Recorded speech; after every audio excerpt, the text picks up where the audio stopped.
ध्यान क्या है? इस छोटी सी घटना को समझें। चांग चिंग के संबंध में कहा जाता है वह बड़ा कवि था, बड़ा सौंदर्य पारखी था। कहते हैं चीन में उस जैसा सौंदर्य का दार्शनिक नहीं हुआ। उसने जैसे सौंदर्य शास्त्र पर, एस्थेटिक्स पर बहुमूल्य ग्रंथ लिखे किसी और ने नहीं लिखे। वो जैसे उन पुराने दिनों का क्रोशे था। 20 साल तक वो ग्रंथों में डूबा रहा, सौंदर्य क्या है इसकी तलाश करता रहा। एक रात, आधी रात, किताबों में डूबा डूबा उठा, पर्दा सरकाया, द्वार के बाहर झांका, पूरा चांद आकाश में था। चिनार के ऊंचे दरख्त जैसे ध्यानस्थ खड़े थे। मंद समीर बहती थी। उस समीर पर चढ़कर फूलों की गंध उसके नासापुटों तक आई। कोई एक पक्षी, जल पक्षी जोर से चीखा और उस जल पक्षी की चीख में कुछ घटित हुआ, कुछ घट गया। चांगचिंग अपने आप से ही जैसे बोला, how mistaken I was, how mistaken I was, raise the screen and see the world. कैसी मैं भूल में भरा था, कितनी भूल में था मैं। पर्दा उठाओ और जगत को देखो। 20 साल किताबों में से उसे सौंदर्य का पता न चला। पर्दा हटाया और सौंदर्य सामने खड़ा था, साक्षात। तुम पूछते हो ध्यान क्या है? ध्यान है पर्दा हटाने की कला। और ये पर्दा बाहर नहीं है, ये पर्दा तुम्हारे भीतर पड़ा, तुम्हारे अंतस्थल पर पड़ा है। ध्यान है पर्दा हटाना। पर्दा बुना है विचारों से, विचार के ताने बानों से पर्दा बुना है। अच्छे विचार, बुरे विचार, इनके ताने बाने से पर्दा बुना है। जैसे जैसे तुम विचारों के पार झांकने लगो, या विचारों को ठहराने में सफल हो जाओ, या विचारों को हटाने में सफल हो जाओ, वैसे ही ध्यान घट जाएगा। निर्विचार दशा का नाम ध्यान है। ध्यान का अर्थ है ऐसी कोई संधि भीतर, जब तुम तो हो, जगत तो है, और दोनों के बीच में विचार का पर्दा नहीं। कभी सूरज को उगते देखकर, कभी पूरे चांद को देखकर, कभी इन शांत वृक्षों को देखकर, कभी गुलमोहर के फूलों पर ध्यान करते हुए। तुम हो, गुलमोहर है, सजा दुल्हन की तरह, और बीच में कोई विचार नहीं। इतना भी विचार नहीं कि ये गुलमोहर का वृक्ष है, इतना भी विचार नहीं। कि फूल सुंदर हैं, इतना भी विचार नहीं। शब्द उठ ही नहीं रहे, अवाक, मौन, स्तब्ध तुम रह गए हो। उस घड़ी का नाम ध्यान है। पहले तो क्षण क्षण को होगा, कभी कभी होगा, और जब तुम चाहोगे तब ना होगा, जब होगा तब होगा। क्योंकि ये चाह की बात नहीं, चाह में तो विचार आ गया।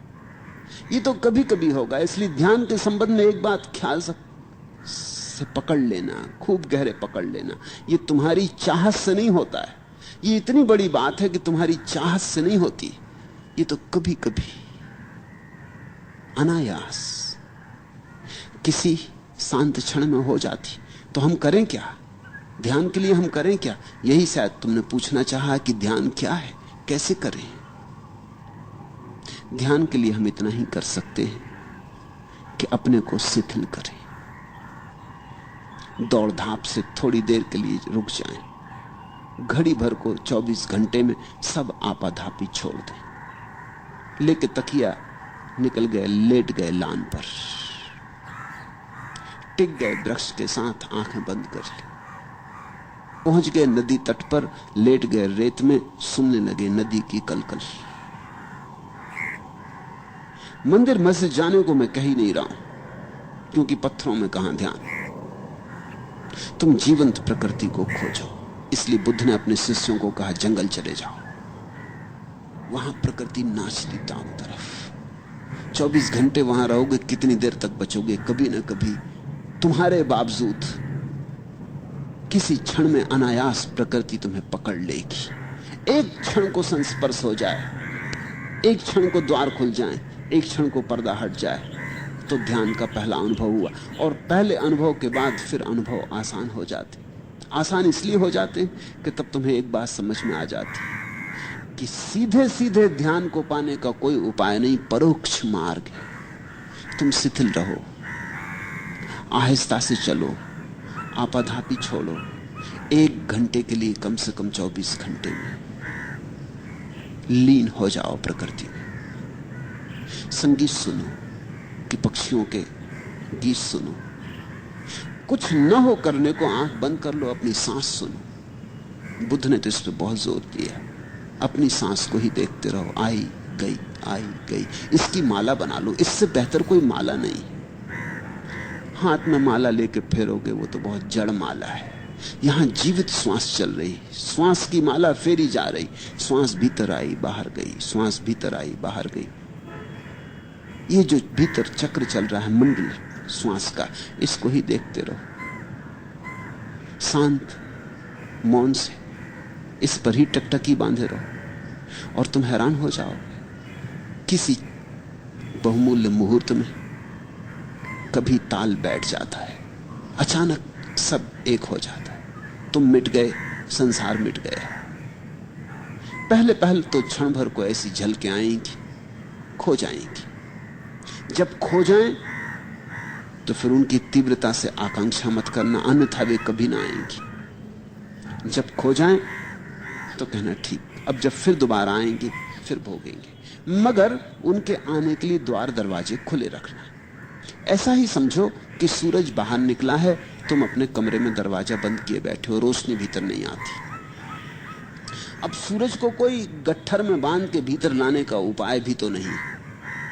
सूरज की किरणों को कोई गाय बैल जैसा हाँक के भीतर लाने का उपाय भी तो नहीं। क्या करोगे? दरवाजा खोल दो, सूरज की किरणें अपने से भीतर आ जाती। कभी कभी रात होगी और नहीं आएंगी क्योंकि सूरज नहीं है। कभी कभी दिन होगा और आएंगी क्योंकि सूरज है। कभी कभी दिन भी होगा और बादल घिरे होंगे और नहीं आएंगे क्योंकि सूरज बादलों में ढका है। मगर कभी कभी मौके मिलेंगे जब दिन है, बादल भी नहीं है, सूरज प्रकट है, तो किरणें भीतर आएंगी। तुम ज्यादा से ज्यादा बाधा ना दो, बस इतना ही काफी है। मेरी बात को ख्याल में ले लेना। ध्यान को सीधा सीधा नहीं किया जाता, बाधा ना दो। इसलिए तो मैं कहता हूं नाचो गाओ। नाचने और गाने में तुम लीन हो जाओ। अचानक तुम पाओगे हवा की झोंके की तरह ध्यान आया,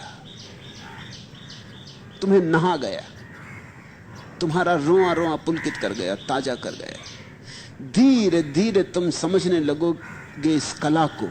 ध्यान का कोई विज्ञान नहीं है, कला है। धीरे धीरे तुम समझने लगोगे कि किस घड़ियों में ध्यान घटता है। उन घड़ियों में मैं कैसे अपने को खुला छोड़ दूं। जैसे ही तुम इतनी सी बात सीख गए, तुम्हारे हाथ में कुंजी आ गई। इसे इस तरह प्रयोग करो। कभी रात नींद खुल गई है, बिस्तर पे पड़े हो,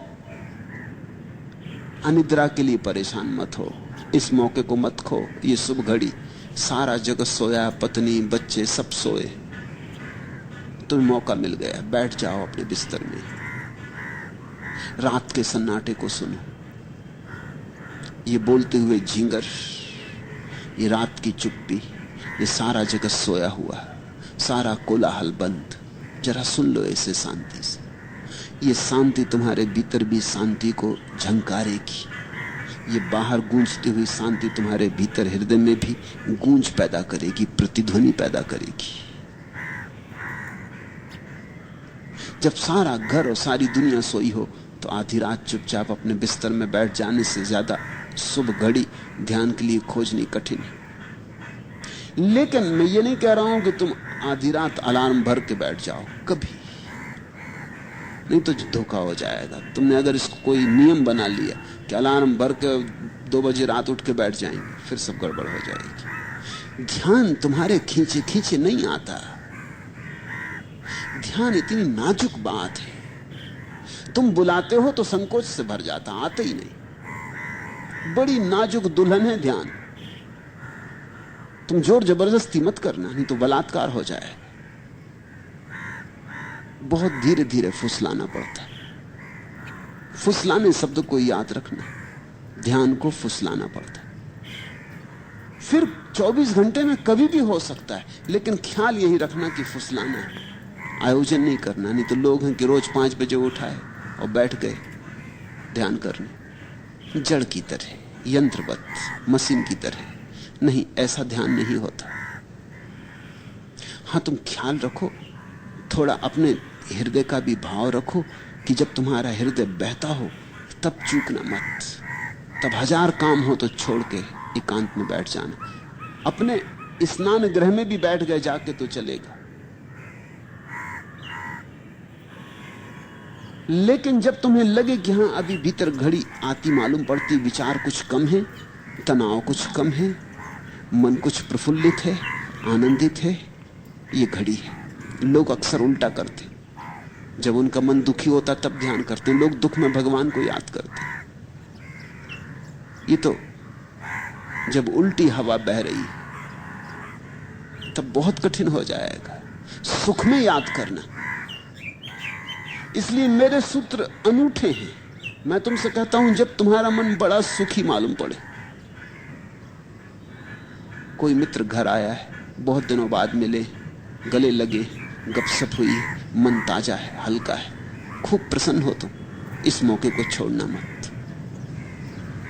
बैठ जाना एकांत। इस घड़ी में सुख का सुर बज रहा है, परमात्मा बहुत करीब है। सुख का अर्थ ही होता है जब तुम्हारे जाने अनजाने परमात्मा करीब होता है, चाहे जानो चाहे ना जानो। सुख जब तुम्हारे भीतर बजता है तो उसका अर्थ हुआ कि परमात्मा तुमसे बहुत करीब आ गया। तुम किसी अनजाने मार्ग से घूमते घूमते परमात्मा के पास पहुंच गए हो। मंदिर करीब है, इसलिए सुख बज रहा है। इस घड़ी को चूकना मत। इस घड़ी में तो जल्दी से खोजना, कहीं किनारे पर ही, हाथ के बढ़ाने से ही मंदिर का द्वार मिल जाएगा। लेकिन लोग दुख में याद करते, सुख में भूल जाते। दुख में तुम मंदिर से बहुत दूर पड़ गए, अनंत दूरी है। दुख में तो भरोसे ही नहीं आता कि ईश्वर हो भी सकता है। दुख में कहां भरोसा आ सकता है? दुख में तो ऐसा लगता है संसार में कोई नहीं। दुख में तो ऐसा लगता है कि ये कोई शैतान चला रहा है इस संसार को, कोई दुष्ट। दुख में तो ऐसा लगता है कि समाप्त कर लो अपने को। न कोई कृतज्ञता, न कोई धन्यवाद का भाव उठता। दुख में कैसे उठे? लेकिन लोग दुख में मंदिर जाते, मस्जिद जाते, भगवान को याद करते, प्रार्थना करते और सुख में भूल जाते। और मैं तुमसे कहता हूं, सुख में ही घटता है। सुख के क्षण में ही तुम करीब से करीब होते हो। उस समय सरक जाना, उस समय लेट जाना जमीन पर, साष्टांग रख देना सिर भूमि पर, ठंडी गीली लान पर लेट जाना, आंख बंद कर लेना। उस क्षण सोच लेना अपने को कि मिल रहे पृथ्वी के साथ, एक हो रहे पृथ्वी के साथ। और तुम पाओगे कभी कभी आ जाती लहर, तरंग की तरह तुम्हारे भीतर प्राणों में कुछ कप जाता, कोई नई बीन बजती। धीरे धीरे पहचान हो जाएगी और धीरे धीरे तुम्हें कला आ जाएगी। तुम धीरे धीरे पहचानने लगोगे कि कब इसके होने के क्षण होते, कैसी दशा होती तुम्हारी जब ये निकटता में घट जाती है बात, और कैसी दशा होती तुम्हारी जब ये मुश्किल होती है बात। फिर तुम पहचान पे पड़ जाओगे। तुम्हारी आत्मविज्ञा, तुम्हारा प्रतिभिज्ञा, तुम्हारी पहचान धीरे धीरे साफ होने लगेगी। पहले तो अंधेरे में टटोलने जैसा है, मगर ध्यान घटता है। और कभी कभी तो उन लोगों को भी घटता है जिन्होंने ध्यान के संबंध में कुछ सोचा ही नहीं। अधार्मिकों को भी घटता है, क्योंकि ध्यान की कोई शर्त ही नहीं है। छोटे बच्चों को घट जाता है, छोटे बच्चों को ज्यादा घट जाता है जब बजाय बड़ों के। तितली के पीछे भाग रहा बच्चा, सुबह का सूरज निकला, भागा जा रहा तितली के पीछे, सब भूल जाता है। तितली ही सब हो गई, उसे याद ही नहीं रहती, खुद भी तितली जैसा उड़ा जा रहा। उस घड़ी ध्यान की झलक मिल जाती। लोग जीवन भर याद करते हैं कि बचपन में बड़ा सुख था। किस सुख की याद है ये? क्या तुम सोचते हो बचपन में तुम्हारे पास बहुत धन था? नहीं था, जरा भी नहीं था। 2-2 पैसे के लिए रोना पड़ता था, 1-1 पैसे के लिए बाप और मां के मोहताज होना पड़ता था। धन तो नहीं था। कोई बड़ा पद था? कहां से होता पद? सब तरह की झंझटें थी। स्कूल कारागृह था, जहां रोज रोज बांध के भेज दिए जाते थे, जहां बैठे बैठे सिवाय परेशान होते थे कुछ समझ में ना पड़ता था, और हर कोई दबा देता था, बल भी नहीं था, हर एक छाती पे सवार था। तो बचपन में सुख कैसा था? न धन था, न पद था, न प्रतिष्ठा थी, न कोई सम्मान देता था। सुख हो कैसे सकता था? सुख कुछ और था। तितलियों के पीछे भागने में ध्यान की किरण उतर आई थी। सागर के किनारे शंखसी बीनने में परम आनंद का क्षण उतरा था। कंकड़ पत्थर बीन लाए थे और समझे थे कि हीरे ले आए, और किस चाल से मस्त होकर आए थे। कुछ भी न था हाथ में, लेकिन कुछ ध्यान की सुविधा थी। मेरे देखे बचपन में ध्यान के अतिरिक्त और कोई सुख नहीं। तुम भूल गए हो, तुम्हें इतनी भर याद रही कि बड़ा सुख था। अगर तुमसे कोई पूछे कि बताओ क्या क्या सुख था, तो तुम मुश्किल में पड़ोगे। और ध्यान की तो तुम्हें याद ही नहीं, ध्यान शब्द ही अपरिचित हो गया है। बच्चे को ऐसा पता भी नहीं था कि यह ध्यान है, पर पता होने से क्या होता है? तुम्हें पता हो कि सोना है या नहीं, इससे क्या होता है? सोना सोना है। जैसे जैसे तुम बड़े होते गए वैसे वैसे ध्यान छूटता गया, क्योंकि तुम विचारों में ज्यादा पढ़ते गए। विचार का शिक्षण दिया गया है, स्कूल, कॉलेज, यूनिवर्सिटी सब विचार सिखाते। अभी तक मनुष्य जाति का ऐसा अभागापन है कि कोई विश्वविद्यालय ध्यान नहीं सिखाता। विचार, धीरे धीरे तुम विचार से भरते गए, चिंताएं चिंताएं। तुम चूक ही गए वो छोटे छोटे क्षण जब पर्दा हट जाता था, अपने से हट जाता था। तुमने देखा बच्चे कैसे प्रमुदित मालूम होते हैं, छोटे छोटे बच्चे जिनके पास कुछ भी नहीं है, कोई कारण नहीं प्रसन्न होने का, अकारण प्रसन्न है। वो अकारण प्रसन्नता ध्यान है। देखा एक छोटा बच्चा अपने झूले में पड़ा है, कुछ नहीं चूसने को अंगूठा चूस रहा है, और कैसा प्रसन्न मालूम होता। ऐसा प्रसन्न मालूम होता है कि सिकंदर भी ना रहा होगा प्रसन्न, अकबर और अशोक भी ना रहे होंगे ऐसे प्रसन्न, बड़े से बड़े साम्राज्य के मालिक ऐसे प्रसन्न ना रहे होंगे। इसके पास कुछ भी नहीं, या तो अपने हाथ का या पैर का अंगूठा डाले चूस रहा, लेकिन कुछ घट रहा है। अभी पर्दा खुला ही है, अभी विचार उठते ही नहीं, अभी भीतर की वीण बज रही है। यहूदियों में एक कथा है कि जब कोई बच्चा पैदा होता है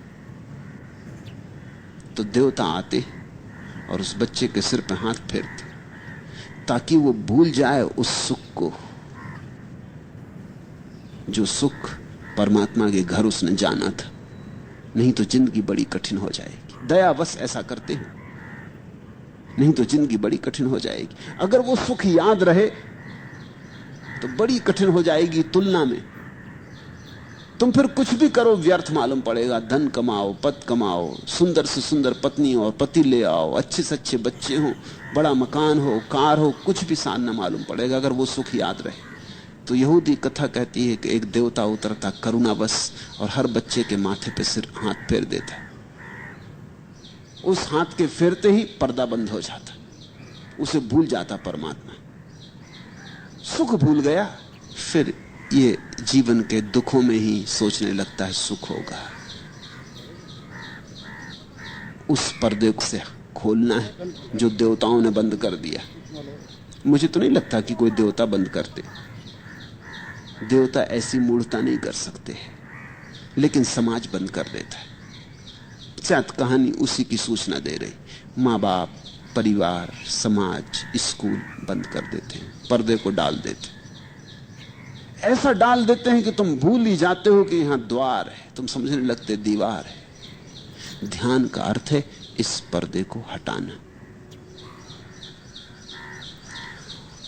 और इसे अनायास होने दो, इसे कभी कभी तुम्हें पकड़ लेने दो। और जब तुम्हें ये तरंग पकड़े तो लाख काम छोड़ के बैठ जाना, क्योंकि इससे बहुमूल्य कोई और काम ही नहीं। रात हो कि दिन, सुबह हो कि सांझ, फिर मत देखना। कुछ चूकोगे नहीं तुम, कुछ खोएगा नहीं, और अपूर्व होगी तुम्हारी संपदा फिर। और ये संपदा तुम्हारे भीतर पड़ी है, बस पर्दा हटाने की बात है। ध्यान क्या है? ध्यान भीतर पड़े पर्दे को हटाना है।